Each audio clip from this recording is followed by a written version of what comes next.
お姉ちゃんたちにできることがあったら少しでもお手伝いしたいの。何でもしてやるから。だからお世話させて。私の右手を自分の右手と思え。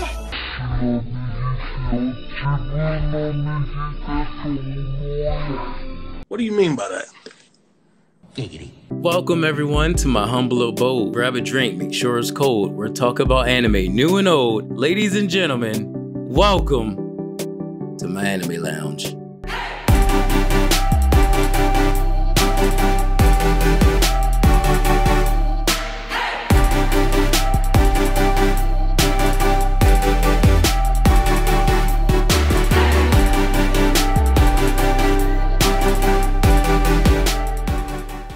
Welcome back, welcome back, welcome back. Had to harmonize a little bit.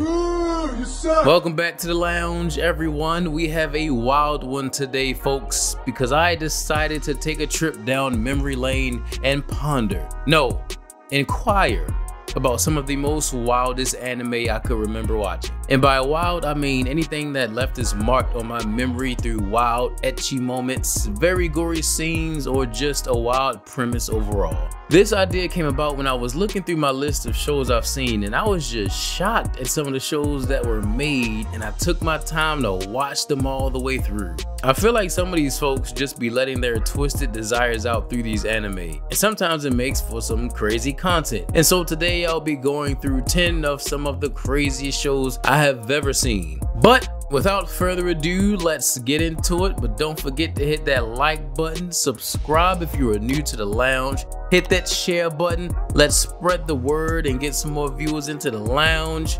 Join us, chill with us, laugh with us. Now let's get wild.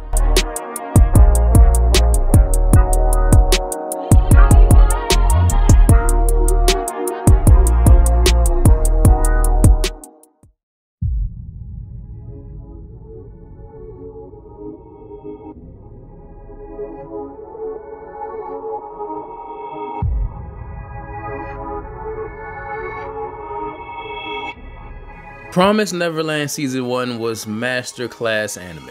I remember when it dropped, it took over. I watched that first episode and I was instantly hooked. But in order for you to understand why this is on the list, I'm going to have to spoil the big plot twist, and not knowing this before you go in would make it that much more impactful. So if you haven't seen it yet, just skip to the point where this spoiler sign is no longer up during the section. I'm gonna keep this up while discussing the spoiler, but just know that these kids in this camp slash orphanage, whatever you want to call it, they go through some shit.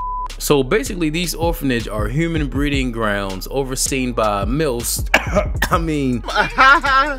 I mean mothers, and these kids are being raised so they can end up some crispy chicken tenders on the plates of some demons. And it's fucked up because it's revealed early on, so you're immediately gripped by the plot and your cheeks get clenched because you're attached to these kids and you want to see them survive. But then Oh, Jesus! Motherfucking leg! Gets wild. When I first seen it, I was like, ain't no way they doing these kids like this, man. And at this point, I haven't seen too many crazy plots like this where they utilize the children characters. They was definitely wilding.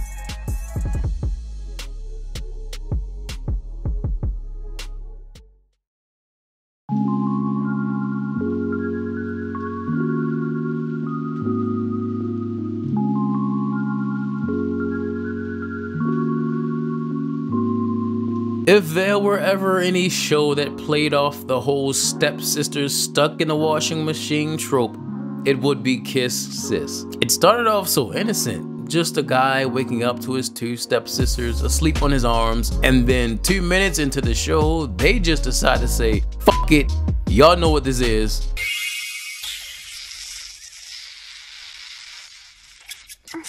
Yeah, it's one of them type of shows. I encountered this when the shows I watched only teased the whole will they, won't they step sibling aspect. But this one, they leave no question unanswered. These stepsisters wanna fuck and they want it now. And what makes this even better, I mean crazier, is that the parents are actually encouraging it, to the point where people are placing bets on who he will end up choosing between these lustful twins. So it essentially turns into a competition between the twins to see who can seduce him the best, get him off the best, kiss him the best. You know, your standard step sibling relationship. 二人が顔と腰にまたがってたな。腰を。くそー、出て行く気全くなしかよ。腰を。くそー。出て行く気全くなしかよ。何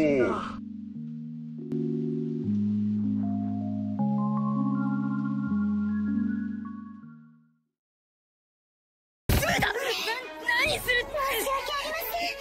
私もこのような気持ちは初めてで、顔を合わせるのも恥ずかしく、発散するどころか、奥の方からも。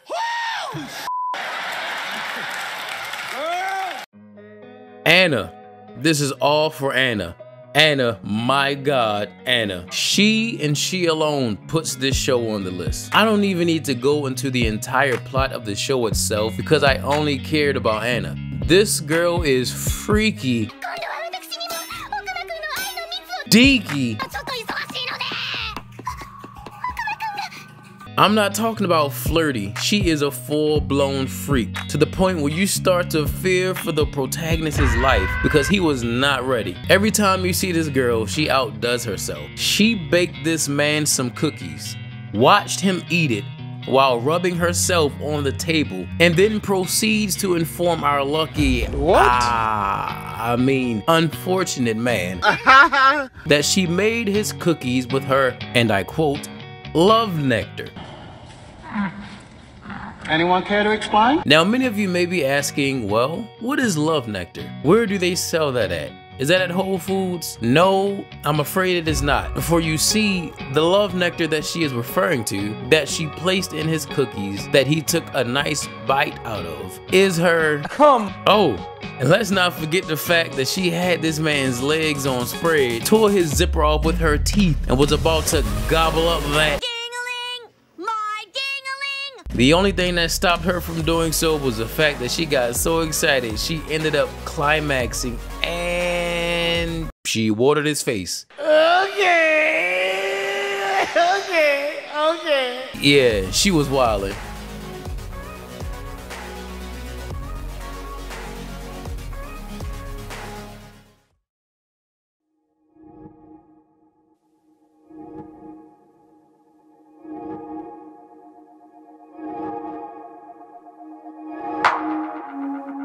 Funny story, did you know that dementia was a genre of anime? Cause I sure the fuck didn't. When I found Higurashi, this was around the time I was going through my mystery anime phase. I was looking to solve some mysteries on my Schoolbert Dude type shit. But then when I watched the first episode, this is what I see.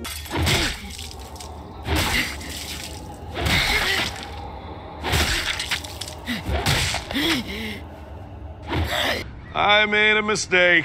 After seeing that, I just figured, you know what? Aggressive pillow fight. That's all it was. You stupid. Higurashi, aka When They Cry, is a murder mystery centered around this guy Kaiichi, who moves into a small village and becomes best friends with this group of girls. They all crazy as shit, but you aren't supposed to know that yet. And when we meet, oh nah. No. I can't let this one slide. Tag me in, bro. Wait, what? Nah, I need in on this. Alright, bro, have at it. Get him. They know they had no business drawing their heads like that. Why baby got 3 feet of space between her forehead and her eyes? Get him. Forget heavy-hearted, these is heavy-headed. Ooh. Her head probably look like a question mark from the side. Get him. Yo, tag me in. Bro, shorty got that evil overlord Sheen head.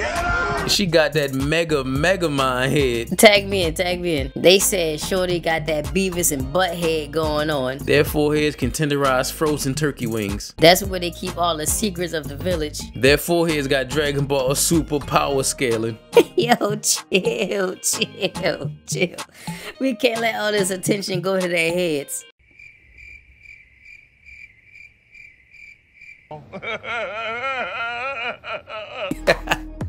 Oh man, I'm sorry y'all, my bad. It just caught me off guard. It's a lot of noggin. Anyway, he learns about a string of mysterious disappearances and murders that all happen around this annual cotton drifting festival. And then the trust issues begin to emerge, because every time he asks these chicks about the incidents, they get eerily dismissive and act as if they don't know anything. 例えばさ、その工事中に何かあったとか、事故とか。知らない。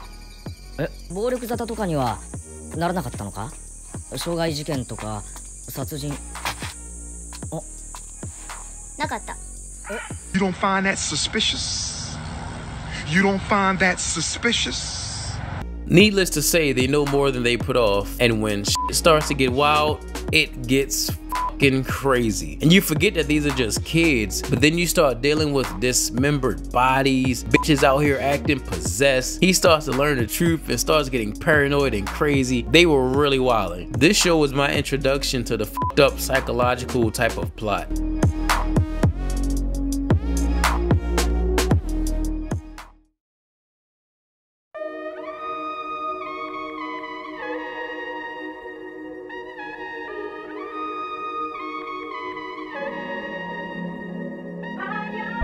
Danganronpa easily has one of the wildest and interesting plots of a show I have ever seen. 16 students are locked inside Hope's Peak Academy High School and are threatened with execution by this anthropomorphic bear named Monokuma. In order to survive, you must graduate. And how do you graduate, you might ask? All you simply have to do is murder one of your classmates and not be found guilty in the trial. Ho, brother, whoa, now. You got too much dip on your chip. Huh? Think about that for a second. You have to not only take out one of your classmates, who, by the way, you later find out you were actually best friends with, have them find the body, go to trial, and lie your way through the trial and not be found guilty. And when you're found innocent, everyone else dies and you graduate. But wait, there's more. If you're found guilty, you alone are executed. Wild shit. What's crazy is that this isn't even the wildest part of it, because in this world, the concept of despair is what drives people to an unmatched level of insanity. Despair becomes a lifestyle, an infection throughout their society, and as a result, the world is driven into ruins. This show had me so hooked because I was like, there was no way they were actually gonna start killing each other. Wrong. Boy, them bodies started dropping and I was hooked. Who was gonna drop next? Who can you trust? Who was gonna escape? How did they do it? The ingenuity of some of these murders, they have you questioning your own morale. Can you believe this evil bear? Will getting away with murder actually help you escape this despair and return to the world? This shit was really wild. And then it's like every time you get attached to somebody, they might be the one that drops next. After every trial, Monokuma would just be like, another one, another one, another one, another one, another one.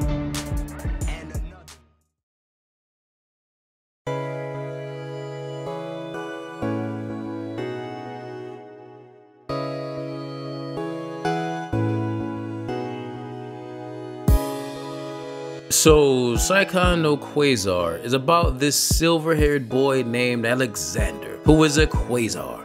Quasars are beings who can control an element through the power of Soma. Now, many of you may be asking, well, what is Soma? Where do they sell that at? Is that at Whole Foods? No, I'm afraid it is not. For you see, the Soma that we speak of is obtained through breastfeeding.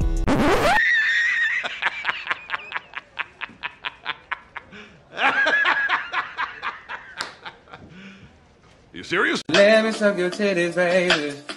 No. That's right.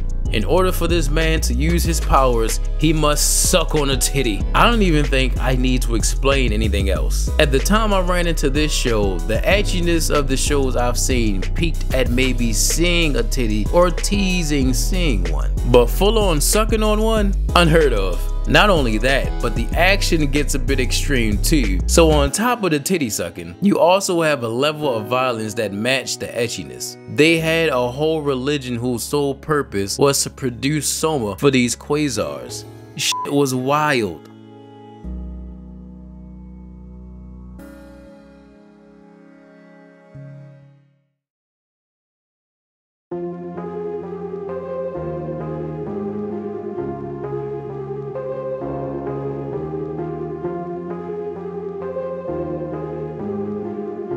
Come on, y'all knew this was coming. Goblin Slayer. That first episode, if you know, you know. The show was about an adventurer going around and, spoiler alert, slaying goblins. Typically in anime, goblins tend to be seen as fodder enemies. You know, the enemies for beginning adventurers to take out for early experience. So when the show started off with this group of adventurers heading into the dungeon to slay some goblins, you would never expect what happened to happen.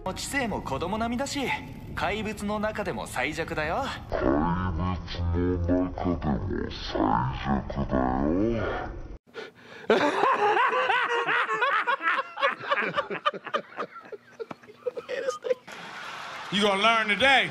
A few moments later.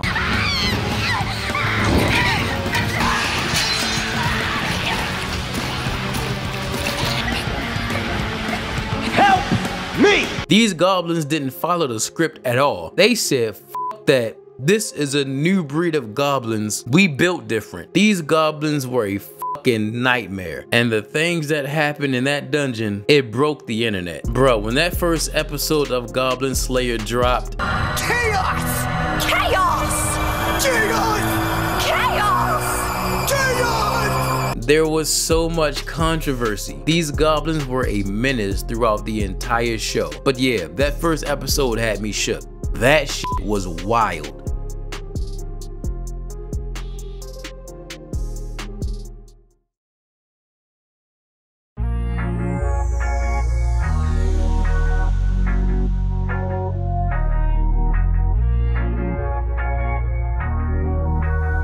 Yosuga no Sora, if I'm saying that right, is a tale about an orphan Kasugano Haruka who ends up moving to the countryside hoping to start life anew. And he does indeed end up developing a harem with the lovely gals in the area. We end up seeing a different story being told with each girl, and let me tell you something, this man fucks everybody. Groovy, baby. And I mean everybody. The way this show starts off and how it develops and ends, there's no way to see it coming. This shit goes from 0 to 10,000 with the quickness. At first you're like, oh, okay, nice little romance story going on, and bam, nipples. Like, this is not a show where you expect to see what you end up seeing. Like, the etchiness of this show really blindsides you. Now, I know what you're thinking. A lot of you are waiting for the punchline to see exactly what makes this show so wild. Well, he fucks his sister.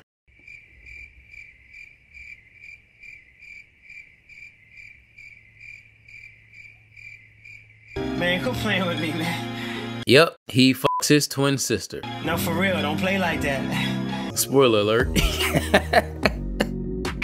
Remember that show I mentioned earlier, Kiss Sis, where I talk about that gray line of step-sibling relationships? Yeah, well, take that and make that step-sibling a real blood-related twin sister. Sprinkle in a bit of hub, and voila, you have a wild-ass tale of incest. And they get it in too, man. I need y'all to understand how wild this shit is. This man was having breakfast and she just decides to go under the table and give him some. Throughout the entire show, while he's fucking these other chicks, she's getting jealous and starts seducing him. And he even gets caught fucking his twin sister by the girls he's been fucking. Yo, this shit was wild.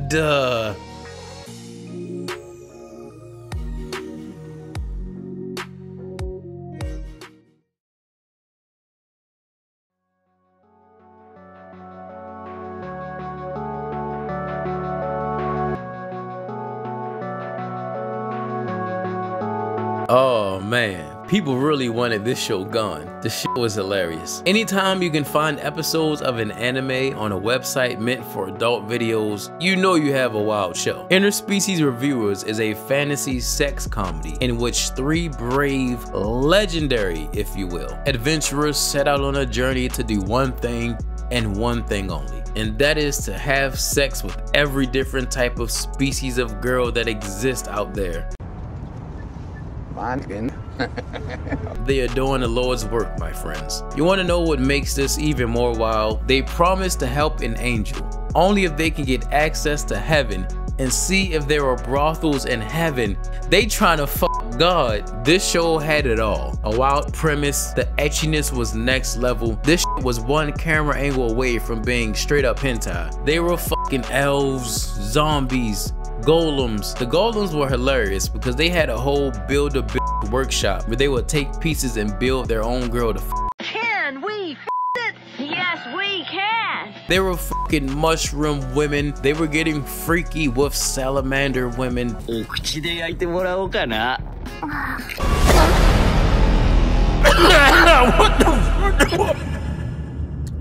This show was so wild that Funimation had to remove it because it fell outside of their standards. But the show was actually pretty good and hilarious and very creative with how they handled the different themes of the brothels. This was almost the wildest show on the list, if not for one more show I've seen that literally broke my scale of wild anime. Finish wa kao ka. Yaru na. Get him!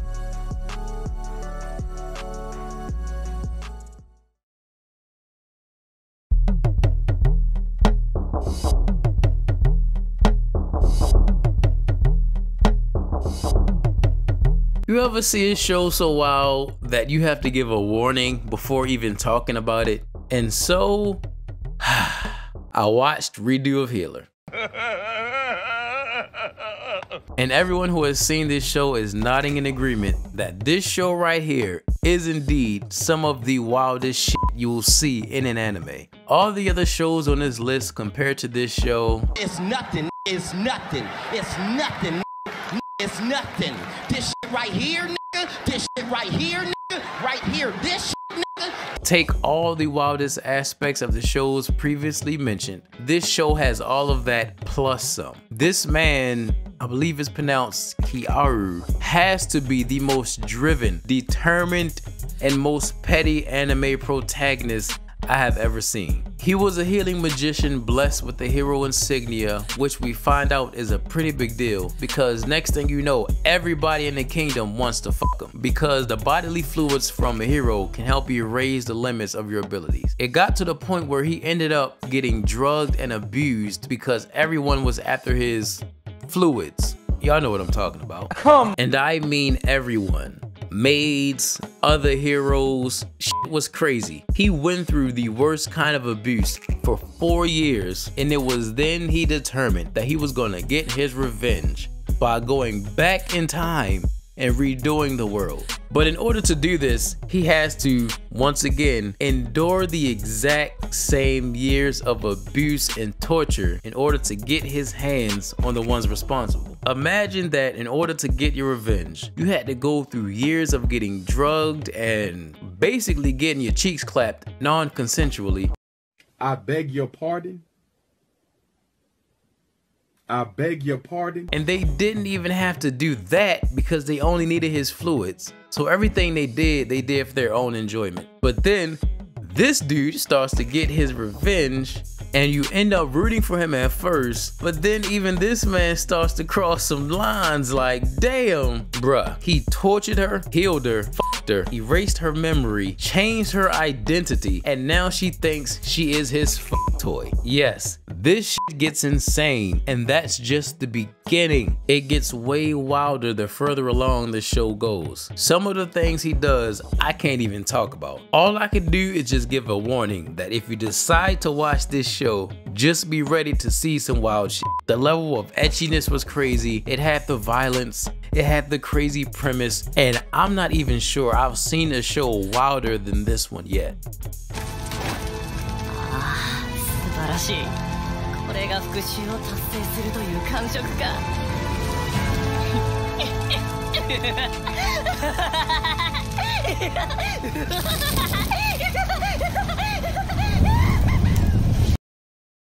And there you have it, folks. 10 of some of the wildest shows I've seen. It's just crazy when you think about what in the world were the writers going through when they crafted some of these shows. But let me know down in the comments below, do you agree with some of the shows being on the list? What shows have you watched that had you questioning the sanity of the anime creators? What's the wildest show you've seen? Let me know down below. Don't forget to hit that subscribe button if you're new. Hit that like button if you enjoyed the video, and share. Tell your friends about me. I thank you all for coming back to the lounge. And before we go, I actually have one more show to talk about. The show itself isn't wild, but it has one of the wildest moments in anime history to me. I have yet to see anything wilder than this moment that happened in this show. And that moment is when Kurenai tried to put Itachi in a genjutsu. Bruh, to this day, that is still the wildest shit to me. Even Itachi knew how wild that shit was. Look at how we looking at her, like, really? That's what we doing out here? She really tried to drown a fish. Like, bro, this shit was just too wild. But I thank you all for joining again. And just like how we always do when we close out, let's all raise a glass in the air. Here's to anime.